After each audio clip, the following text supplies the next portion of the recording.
Signed Turtle sighed deeply and drew the back of one flapper across his eyes. He looked at Alice and tried to speak, but for a minute or two sobs choked his voice. Same as if he had a bone in his throat, said the Garfon, and it set to work shaking him and punching him in the back. At last Mock Turtle recovered his voice, and, with his tears running down his cheeks, he went on again. You may have not lived much under the sea. I haven't, said Alice, and perhaps you were even never even introduced into a lobster, so you can have no idea what a delightful thing a lobster quadrille is. No, indeed, said Alice. What sort of dance is it? Why, said the Guffawn, the first form into a line along the seashore. 2 lines, cried the Mock Turtle. Seals, turtles, salmon, and so on. Then, when you've cleared all the jellyfish out of the way, that generally takes some time. Each lobster, each with a lobster's a partner, cried the Guffawn. Of course, the Mock Turtle said. Advance twice, set to partners. Change the lobsters and retire in the same order. Then you know, the Mock Turtle went on. You throw the lobsters, shouted the Guffawn, with a bound in the air, as far out at sea as you can. Swim after them, screamed the Turn a somersault in the sea, cried the Mock Turtle. Change the lobsters again, yelled the Guffawn. Back to land, said the Mock Turtle. Must be a pretty dance, said Alice timidly. Would you like to see a little bit of it? Said the Mock Turtle. Very much indeed, said Alice. Come on, let's try the first figure, said the Mock Turtle to the Guffawn. We can do it without lobsters, you know. Which shall sing? Oh, you sing, said the Guffawn. I've forgotten the words. So they began solemnly dancing round and around Alice, every now and then treading on her toes when they passed too close, and weaving her forepaws to mark the time, while the Mock Turtle sang this, very slowly and sadly. Once he finished his song, Alice said, Thank you. It was a very interesting dance to watch, feeling very glad that it was over, and I do like that curious song about the Whiting. Oh, as to the Whiting, said the Mock Turtle, you've seen them, of course? Yes, said Alice. I've seen them at Din, checked herself hastily. I don't know where Din may be, said the Mock Turtle, but if you've seen them so often, of course you know what they're like. Why, what are your shoes done with, said the Guffawn. I mean, what makes you so shiny? Alice looked down at them and considered a little before she gave an answer. They're done with blacking, I believe. Boots and shoes under the sea. The Guffawn went on in a deep voice. Are done with Whiting. Now you know. And what they're made of? Alice asked in a tone of great curiosity. Soles and eels, of course, replied rather impatiently. Any shrimp could have told you that.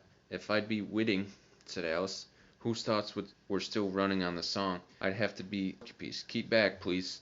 We don't want you with us.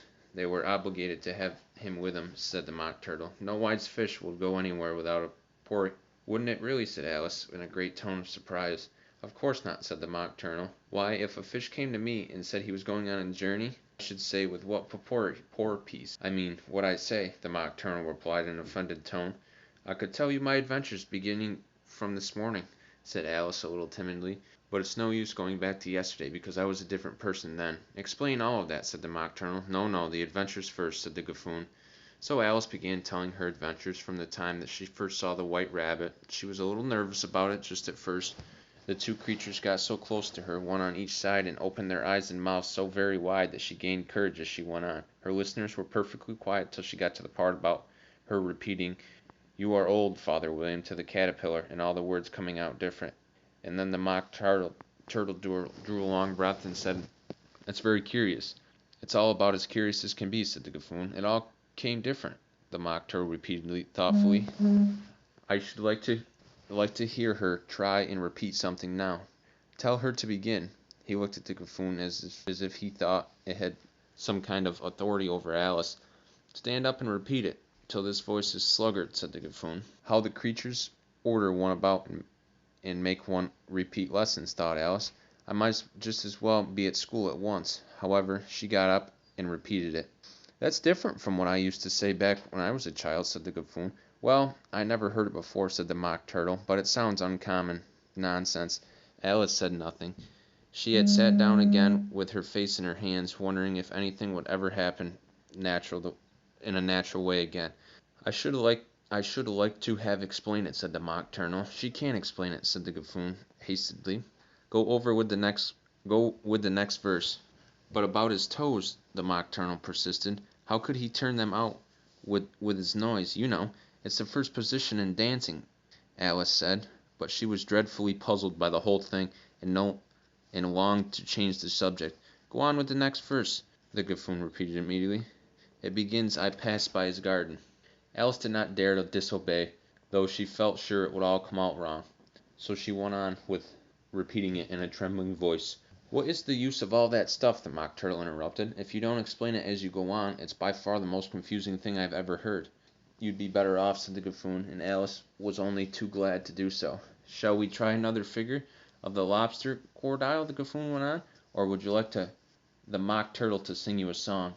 "Oh, a song, please, if the Mock Turtle would be so kind," Alice replied so eagerly that the Guffawn said it in a rather offended tone.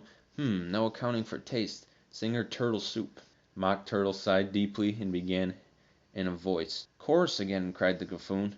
And then the Mock Turtle had just begun to repeat it with a cry of "the trial's beginning" was heard in the distance. "Come on!" cried the Guffawn, and taking Alice by the hand it hurried off, without waiting for the end of the song.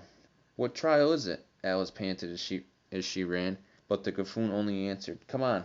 and ran faster, with more and more faintly came, cried in the breeze that followed them, melancholy words.